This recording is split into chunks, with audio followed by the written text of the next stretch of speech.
Captain Teo sat in the control room of the Odyssey, looking at the stars through the big window. He had been in space for 3 years now, exploring places that humans had never seen before. His job was simple but difficult. He had to check if other planets and star systems were safe for human colonies. His crew was small, only 7 people, but they were very good at what they did. The ship moved slowly through space, heading toward a wormhole. Wormholes were like tunnels in space that could take ships from one place to another very quickly. Scientists had found this particular wormhole just 2 weeks ago. Teo was excited to explore it and see what was on the other side. He sat at his main computer, typing commands and checking numbers. Everything looked normal. The ship's systems were working well. The fuel was good. The oxygen was good. The engines were strong. Teo was happy with what he saw. "Captain, we are ready to enter the wormhole," said Jiwan, the navigator. She was a woman with short black hair and a serious face. She had worked with Teo for 5 years, and she was very good at her job. "Thank you, Jiwan," Teo said. "Let me check the escape pods before we go. I want to make sure everything is safe." Teo stood up and walked to the computer that controlled the escape pods. These small ships were on the side of the Odyssey. If something bad happened, the crew could get into these pods and escape to safety. Teo wanted to check that all 6 escape pods were working correctly. He typed numbers into the computer. 1 pod was ready. 2 pods were ready. 3 pods were ready. But then something strange happened. The computer showed that the 4th escape pod had a problem. It showed that the pod was moving, but nothing was supposed to move. The pods should be sitting still. "That is very strange," Teo said to himself. He typed more commands, trying to see what was happening. The computer was confused. It said the escape pod was moving away from the Odyssey. But that was impossible. Teo had not given any command to launch a pod. Suddenly, the lights in the control room turned red. A loud noise filled the ship. The alarm sound was very loud and very scary. "What is happening?" Jiwan shouted. She looked at her computer, her eyes wide with fear. The ship began to shake. Everything moved. Coffee cups fell to the floor. Papers flew through the air. Teo fell down, but caught himself on a chair. "The wormhole! The wormhole is pulling us!" shouted another crew member, Minho, who controlled the engines. Teo understood now. Something had gone wrong. The wormhole was pulling the Odyssey toward it. But the escape pod had also been pulled. The computer now showed that the escape pod was going in a different direction. It was going away from the wormhole, and it was going very fast. "Can you stop the pod?" Teo asked. "No, sir," shouted Jiwan. "The connection is broken. The pod is not listening to our commands anymore." Teo made a choice. He could not let the wormhole pull his ship and his crew into danger. He also could not let the escape pod be lost in space with no help. He ran toward the escape pod's room. His legs moved very fast. His heart was beating very hard. He reached the escape pod room and ran to the closest pod. It was bright orange with the number 5 on it. Teo did not think about what he was doing. He just acted. He climbed inside and pressed the launch button. The pod exploded away from the ship with a big force. Teo flew backward in his seat. His head hit the backrest. He felt pain, but he kept going. He looked at the controls. Red lights were everywhere. The pod was moving very fast, pushed by the wormhole's power. The screen showed strange numbers that Teo had never seen before. The pod was spinning. It was going in different directions at the same time. Behind him, through the small window, he could see the Odyssey. The big ship was being pulled into the wormhole. The wormhole looked like a big hole in space, and it was bright blue and purple. It was beautiful, but also very scary. Teo tried to control the pod. He pushed buttons and turned dials. Nothing worked. The pod did not listen to him. It was too busy being pulled by forces that were too strong. The spin got faster and faster. Teo felt dizzy. His stomach felt bad. He closed his eyes and held the controls very tight. He thought about his family back on Earth. He thought about his mother who liked to grow flowers in her house. He thought about his brother who was a doctor and helped sick people. Then everything stopped. The spinning stopped. The shaking stopped. Everything became quiet and still. Teo opened his eyes slowly. The pod was floating in a big empty space. Outside the window he could see stars. Lots and lots of stars. They were so far away and so cold. The pod's computer was making small beeping sounds. Numbers were moving on the screens. But Teo did not understand what they meant anymore. His head hurt from the crash. Teo tried to breathe slowly. In and out. In and out. He was alive. That was the most important thing. Then something very big appeared outside the window. At first, Teo thought it was another star, but it was not a star. It was too big and too close and too dark. As his eyes got used to looking at it, he understood what he was seeing. It was a ship. A very, very big ship. This ship was not like the Odyssey. The Odyssey was small and had smooth walls and clean lines. This ship was huge and had strange shapes. It looked like a dragon. Its front end was pointed and looked like a dragon's head. There were places on the sides that looked like wings. The whole ship was dark red and black, and it looked old and powerful. Teo had never seen a ship like this before. The big ship moved slowly toward Teo's escape pod. Teo watched and waited. He could not run. He could not hide. The escape pod was small and slow. The other ship could catch him if it wanted to. Suddenly, a bright light turned on from the big ship. The light was so bright that Teo had to look away from the window.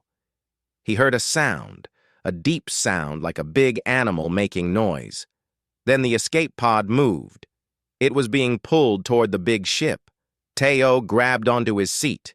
He was scared now. Very scared. He did not know what was going to happen. The pod was pulled into a big space inside the huge ship. The space was very large and very dark. Teo could hear big doors closing behind him. Then the light turned on again, and Teo could see where he was. He was in the belly of a giant ship, and he had no idea who or what owned it. He heard footsteps. Big, heavy footsteps. Something was coming toward him. Something was coming to meet the human who had crashed on the wrong ship. The escape pod door opened with a slow hiss. Cold air rushed in, and Teo smelled something strange. It smelled like metal and something else, something he could not name. He looked up and saw them for the first time. They were tall. They were so tall that Teo felt very small. Their bodies were covered in scales, and the scales were bright colors: red, blue, green, purple. They looked like creatures from old stories that humans told children, stories about monsters and magic. But these were real. They were standing in front of him, and they were real. The biggest one stepped forward. This one had bright red scales that looked like fire.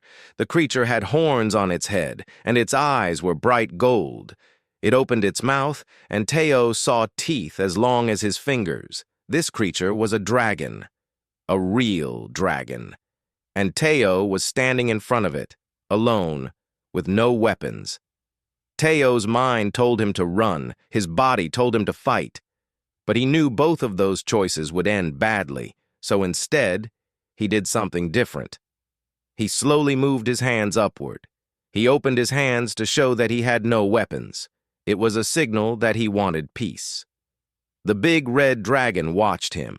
The dragon's head moved to the side, like the creature was studying him, like Teo was something interesting but also something strange. "It is alive," said one of the other dragons. This one had blue scales and spoke in a voice that sounded like rocks grinding together. "The small creature is alive. This is very unusual." "Of course it is alive," said another dragon, this one with copper-colored scales. "Can you not see that it breathes? It is soft and strange, but it is alive." The red dragon raised one giant hand. All the other dragons became quiet. This red dragon was clearly the leader. This was the one with the most power. "I am Commander Dae-sung," the dragon said. Its voice was deep and strong and made Teo's chest shake. "You are not from this world. You are not from any world I know. What are you?" Teo forced himself to stand tall. He forced himself to be brave. He spoke slowly and clearly. "My name is Teo. I am a human. I am from a planet called Earth. My ship had an accident. I do not want to fight you. I do not want to hurt you. I just want to live." The dragons made sounds to each other. It was like they were talking, but Teo could not understand their words. They made clicking and hissing sounds. "The creature speaks," said the blue dragon. "It can make words like we do. This is not what I expected." Commander Dae-sung moved closer to Teo. The human did not move. He stood still and kept his eyes looking at the dragon's face. In human cultures, looking away meant you were weak. He hoped dragons understood the same thing. "You are very small," Dae-sung said. "Your skin is soft. You have no horns. You have no claws. You have no fire in your mouth. How do you survive in this universe? What makes you powerful?" Teo thought about the question. How could he explain to a dragon that humans were powerful in ways that had nothing to do with teeth and claws? How could he explain to a creature made of muscle and fire that humans used their minds? "We have something that is not visible," Teo said carefully. "We have thinking power. We make tools. We solve problems. This is how humans survive." The dragons talked to each other again. They seemed confused by Teo's answer. "Lock it in the holding room," Dae-sung commanded. "I want it alive. We will learn about this creature. Perhaps it knows something useful." Guards grabbed Teo and pulled him away. They took him through long corridors made of metal. The ship was huge inside. Everything was built for creatures much bigger than humans. The ceilings were very high. The doors were very wide. They put Teo in a room with thick walls and a door that locked. The room was empty except for a bed and a toilet. There was a small window, but Teo could only see stars. He sat on the bed and tried to think. He was a prisoner. He was on an alien ship. The aliens were dragons, and they were very strong and very powerful. Teo did not know if they would kill him or keep him alive. He did not know what they wanted from him. But then, something good happened. The door opened, and a young dragon came inside. This dragon was smaller than the others. Its scales were blue like the ocean. Its eyes were smart and curious. "I am Ji-hwan," the dragon said. "I work in communications on this ship. I wanted to meet you. You are the first human I have ever seen." Teo felt a little bit safer. This dragon seemed kind. This dragon seemed interested in him as a person, not just as a strange thing to study. "Thank you for coming," Teo said. "Can I ask you some questions?" "Yes," Ji-hwan said. "I have many questions for you too." Over the next hours, they talked. Ji-hwan explained that the Infernus Rex was a military ship. It belonged to a dragon empire that had ruled space for thousands of years.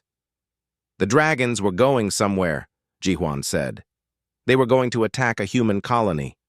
Dragons had found humans living on a small planet, and the dragon government had decided that humans needed to be stopped. They needed to be stopped before humans became too powerful." Teo felt cold when he heard this. He asked Ji-hwan to tell him everything. He wanted to know the plan. Ji-hwan was hesitant at first. She knew she should not tell a prisoner about her ship's mission, but she also felt something different about Teo. He was not like what she thought humans would be. He was not a monster. He was a person, just like she was a person. So she told him. She told him about the attack. She told him that the dragons thought the human colony would be easy to defeat. The dragons had big weapons. The dragons had powerful ships. They thought humans would not even be able to fight back. Teo listened and understood something very important. The dragons did not know anything about humans. They thought all humans were weak. They thought humans were like animals. But Teo knew better. He knew that humans were creative and strong in spirit. He knew that humans never gave up. He knew that when humans were threatened, they became more dangerous, not less dangerous. The humans will fight back, Teo told Jihuan. I promise you this. The humans on that colony will not go down easily. This attack will not be quick like you think. Jihuan looked at him with concern in her eyes. Maybe she understood then that the future was not going to be what she expected. Maybe she understood that one human in a holding room was telling the truth, and that this truth was important. From that night on, Jihuan came to see Teo every day. She brought him food. She brought him information. And slowly, something changed between them. It was not friendship exactly, not yet. But it was the beginning of something. It was the beginning of one dragon and one human understanding each other as equals. Weeks passed on the Infernus Rex. Teo had stopped counting the days because the days all looked the same. The holding room had no window to the outside. There was only artificial light that never changed. But Teo knew time was passing because of Jihuan. She came to visit him, and she brought news about the ship and the planned attack. One day, Jihuan came to his room looking nervous and excited at the same time. She told Teo that Commander Dae Sung wanted to see him. This was unusual. Teo had not seen Dae Sung since the first day. He did not know if this was good or bad. Guards came and took Teo through the corridors again. This time, instead of going to the holding room area, they went deeper into the ship. They went toward the center where the most important rooms were. Teo's heart was beating very fast. They came to a large door with dragon symbols on it. The door opened, and Teo saw a room bigger than anything he had imagined. This was the war room. There were screens showing maps of space. There were tables covered with papers and models of ships and planets. There were dragons everywhere, discussing and planning. Commander Dae Sung stood in the middle of the room, looking at a big model of the human colony. When she saw Teo, she pointed to a spot next to her. "Come here," she said. Teo walked to her side. He was very aware that all the other dragons were watching him. He could feel their eyes on his skin. "I want to understand something," Dae Sung said. "I have read reports about the humans on that colony. The reports say they are weak and unprepared. But you told Jihuan that they would fight back strongly. I want to know why you believe this." Teo took a deep breath. This was important. This was a moment where his words could make a difference. "Commander," he began, "humans are different from dragons. We are not strong because of our bodies. We are strong because of our minds and because of our will. When humans face danger, we do not run away. We think, we create. We find ways to win even when we are weaker." One of the older dragons, a green one with many scars, made a laughing sound. "The small creature thinks words are as strong as fire and claws. How foolish." But Dae Sung held up her hand for silence. She was interested. "Tell me more," she said to Teo. So Teo told her about human history. He told her about small human armies that had defeated much larger armies because they were smarter. He told her about humans who had created technology from nothing. He told her about humans who had survived impossible situations. He told her about a human quality called never give up. "We are weak physically," Teo said. "This is true. But a human who is trapped is more dangerous than a human who is free. A human who is about to lose everything will do things that seem impossible. We will use every tool we have. We will use tricks and strategies. We will sacrifice our own lives for our families and our homes." The dragons in the room were quiet now. Even the old green dragon had stopped laughing. "This is only one small human talking," said another dragon, a purple one. "How can we believe him? He has reasons to lie. Yes, Dae-sung agreed. But something about his words feels true. Just then, the door to the war room opened, and a new dragon came in. This was a copper-colored dragon, and Teo remembered her from the hangar where his pod had landed. Her name was Mi-jin, and she was the ship's engineer. "Commander," Mi-jin said, "I need to show you something about the invasion simulations." Dae-sung nodded, and Mi-jin moved to one of the computers. She typed commands, and a video started playing. It showed a computer model of the human colony and dragon attack ships coming down from the sky. The model showed what the dragons thought would happen. But as Teo watched, he saw something interesting. The humans in the simulation did not just run away. They fought back. They used buildings as shields. They used explosives. They created confusion. And in the simulation, the dragon ships took damage. Real damage. Some of the simulated dragon soldiers were killed. "This is what is troubling me," Mi-jin said. "In our previous calculations, we thought this attack would result in 0 dragon deaths, no losses at all. But these new simulations show different results. They show that if humans organize a real defense, we might lose soldiers. We might lose ships." The room became very quiet. Dragons did not expect to lose soldiers. Dragons were the strongest beings in this part of space. The idea of losing warriors in a battle against small humans was shocking to them. Dae-sung looked at Teo with new eyes. She could see that the human had been telling the truth. She could see that her calculations had been wrong. "How did you know this?" Dae-sung asked Teo. "Because I am human," Teo said simply. "I know how humans think. I know what we are capable of. You see us as weak because you measure strength only by physical power. But humans measure strength by intelligence and determination. That is a different kind of power, but it is power that is very real." Over the next few days, more dragons came to talk to Teo. Some of them wanted to argue with him. Some of them wanted to understand him. Ji-hwan brought him to a special eating room where he could eat with some of the younger dragons. These dragons asked him many questions about Earth and about human culture. Mi-jin came to see him and told him that she had been looking at his words more carefully. She had been thinking about the military strategy, and she had started to see problems with the plan. If humans were even half as strong as Teo said, then the simple attack that the dragons had planned would not work. But Commander Dae-sung made an interesting decision. She did not cancel the attack. Instead, she changed it. She ordered that the attack would be smaller. She would send only a few ships and a small group of soldiers. She would test if Teo was telling the truth. She would find out if humans were really as dangerous as this small creature claimed. Teo knew what this meant. It meant there would be a battle. It meant humans and dragons would fight each other. It meant that the future of both species was about to change in ways that nobody could predict. On the night before the test attack, Ji-hwan came to see Teo in his room. She looked sad and worried. "What will happen?" she asked. "Will the humans really fight as hard as you said?" "Yes," Teo said. "They will fight with everything they have." "And what will happen to you?" Ji-hwan asked.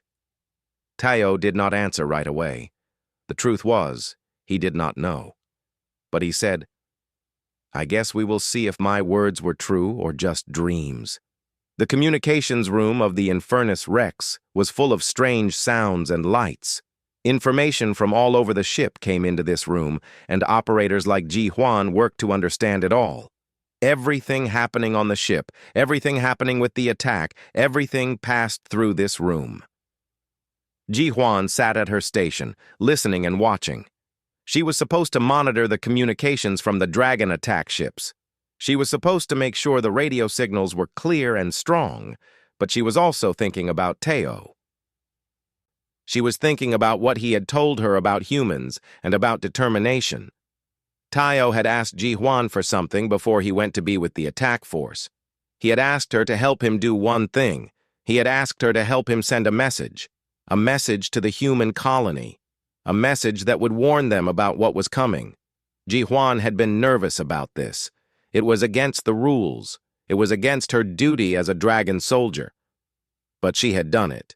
She had given Teo access to a communication device. She had helped him record a message. And when no one was looking, she had sent that message to the human colony. The message contained everything. It contained information about dragon weapons. It contained information about dragon tactics. It contained information about the number of ships that were coming. But most importantly, the message contained a recording of Teo's voice, speaking directly to his people. "I do not know if I will survive this," Teo's recorded voice said. "But I want you to know something. A dragon named Ji-hwan helped me. Other dragons are beginning to understand that we humans are not weak. If you fight, if you show courage, if you use the information I am sending you, then there is hope. There is hope that dragons and humans can be equals. There is hope that we do not have to fight, but that we can also stand and fight if we must." The message also contained technical details. It contained schematics of dragon ships. It contained information about how their weapons worked. It contained knowledge that Teo had learned from studying dragon technology with Mi Jin. When the human colony received this message, everything changed. The colony commander immediately began to prepare. The humans organized their defenses. They built walls in strategic locations. They prepared weapons. They studied the dragon ship designs to find weak points. They set up ambushes and escape routes. Most importantly, they understood that they had something the dragons did not expect. They had time to prepare. They had information. They had warning. Aboard the Infernus Rex, Teo was now part of the attack force. Commander Dae-sung had decided that Teo should go with the strike team. This was dangerous, but it meant Teo could see what would really happen. It meant he could be there when humans and dragons met in real battle. The attack ships left the big dragon warship. There were 5 ships, small and fast, filled with dragon soldiers. Teo sat in the command ship with a dragon captain named Keon. Keon was experienced in war. Keon had fought many battles and won all of them. "Your human colony will be no challenge," Keon said to Teo. "We will land. We will fight for perhaps 1 hour and it will be finished. Then you will see that dragons are superior to humans in every way." Teo did not argue. He just waited. The human colony appeared on the screens. It was a small settlement built on a planet that had green fields and brown earth. Teo could see buildings and vehicles and places where humans lived. He could see the place his people called home. "Beginning attack pattern," Keon commanded. The dragon ships descended from the sky, moving very fast. They were confident. They expected no resistance. But then something unexpected happened. Explosions came from the ground. Humans had hidden weapons in the earth. The weapons fired at the dragon ships. One of the smaller ships took a hit and started to smoke. "What is happening?" Keon shouted.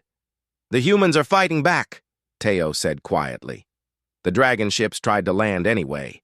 They came down in the area around the colony. Soldiers began to come out, ready for battle. But the humans were waiting. They were hiding behind buildings and hills and in tunnels underground. What happened next was not a quick victory like Keon expected. It was a real battle. Humans used guns and explosives. Dragons used their strength and their fire. For hours, they fought. The humans could not defeat the dragons, but the dragons could not easily defeat the humans either. The dragons expected their size and strength to end the battle quickly, but the humans were smart. When they could not win by fighting head-on, they used tricks. They used ambushes. They attacked from directions the dragons did not expect. They destroyed the landing ships so the dragons could not escape easily. Hours passed. The sun moved across the sky. Dust and smoke covered everything. Finally, Keon decided to retreat. He had lost soldiers. His ships were damaged. The human colony had not been defeated, but it had also not been conquered. This was something that dragons were not used to. Retreat meant that humans were strong enough to force them back. The damaged dragon ships flew back to the Infernus Rex. When the soldiers came off the ships, they were quiet and angry and confused. Dragons had been hurt. Dragons had been killed. This had never happened in Keon's memory. Teo was brought immediately to Commander Dae Sung. She was waiting in the war room with other high-ranking dragons. Their faces were angry and surprised. "You told us the humans were weak," Dae Sung said. "I told you the humans were determined," Teo corrected. "I told you they would fight hard. I did not say they would defeat you. I said the battle would not be easy." "Keon says the humans had information," said another dragon. "Keon says the humans knew we were coming. Keon says the humans knew exactly what weapons we had. How is this possible?" Mi-Jin stepped forward. She had been looking at the data from the battle. "The humans had advanced warning. The humans were prepared. This is why they fought so well." All the dragons turned to look at Teo. They knew he was the only one who could have done this. "I sent them a message," Teo said. He did not try to hide it. "I sent them information, because if we are going to have a future, it cannot be based on one side crushing the other. It has to be based on truth. It has to be based on strength, meeting strength with respect." There was a long silence in the war room. Then Dae Sung did something surprising. She laughed. It was a deep, powerful laugh. "You are a clever creature, Teo," she said. "You may have just changed the fate of both our peoples.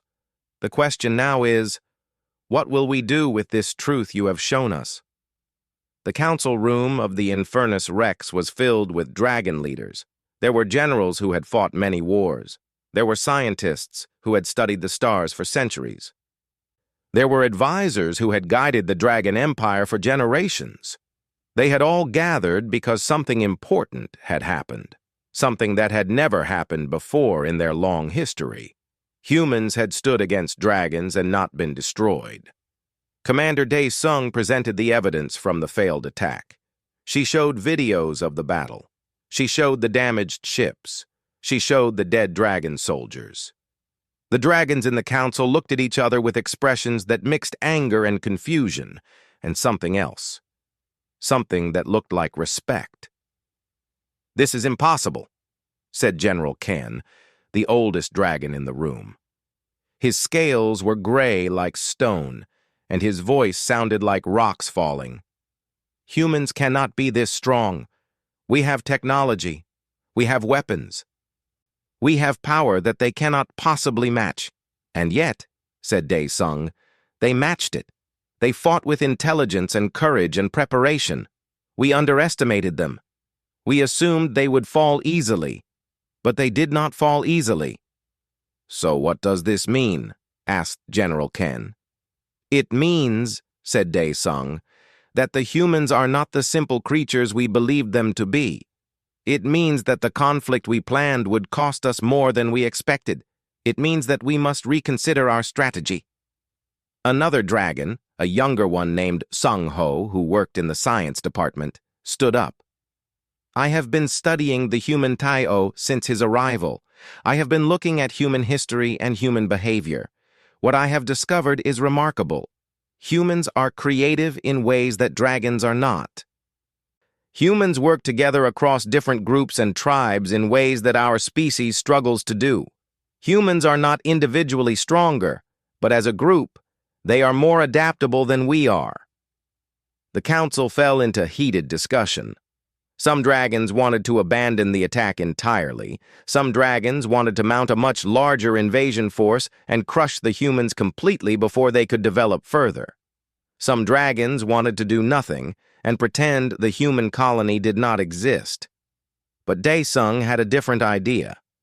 She stood up and spoke loudly so everyone could hear her. "I propose something unprecedented," she said. "I propose that we make contact with the human leadership. I propose that we attempt to communicate with them, not as conquerors and the conquered, but as two species learning about each other." The room became silent. This was shocking. Dragons did not negotiate with species they considered lesser. Dragons did not treat anyone as equals except other dragons. "This is madness," said General Ken. "Is it?" asked Dae-sung. "Look at what happened. They had information because a human and a dragon shared knowledge. That one act of communication changed everything. That one act showed us that understanding is possible. If one human and one dragon can find common ground, perhaps our entire species can do the same." Ji Hwan, who had been observing the council, suddenly felt brave. She stood and spoke. "I have been communicating with Teo for weeks.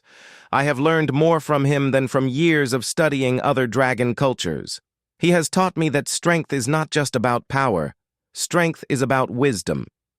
Strength is about choosing the difficult path because it is the right path." Mi-jin also stood. "The humans showed us something today. They showed us that they can be dangerous if threatened, but they can also be honorable. They could have used the information to attack us while we were on the ground.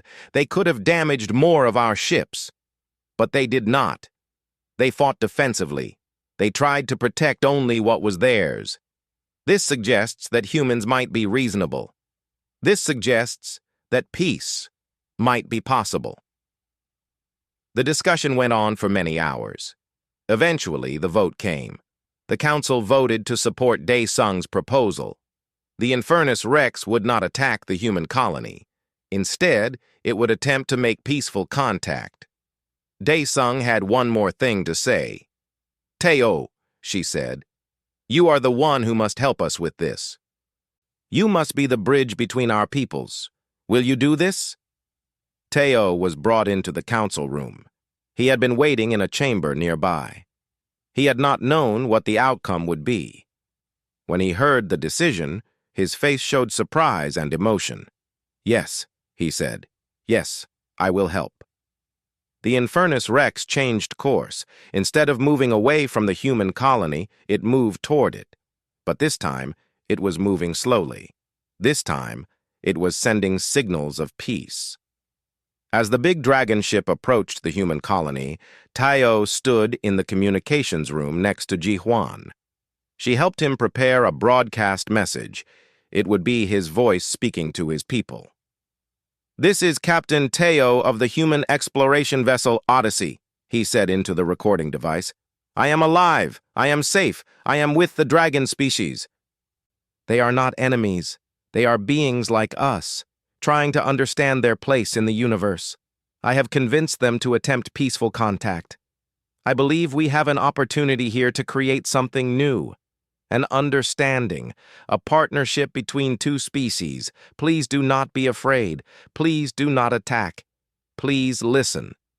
The message was sent. It reached the human colony. And for the first time in history, humans and dragons began to talk to each other as potential friends instead of as enemies. Days passed. The Infernus Rex remained in a holding position near the colony. Teo met with the human colony commander through a video link. They talked about peace. They talked about trade. They talked about the future.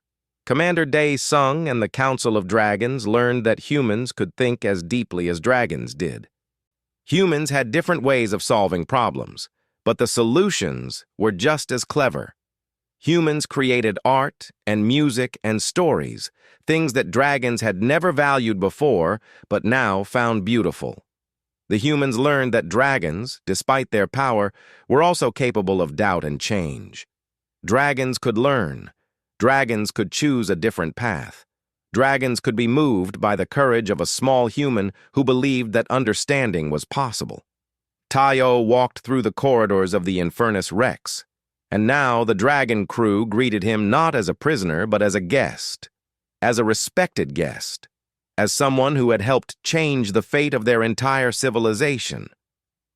Ji Hwan found him in the observation room, looking at the stars. "What are you thinking about?" she asked. "I am thinking about how small I am," Teo said. "One human, one ship, one accident, and it led to this. It led to peace. You are not small, Ji-Huan said. You are exactly the right size. You are the size of someone who can change the universe.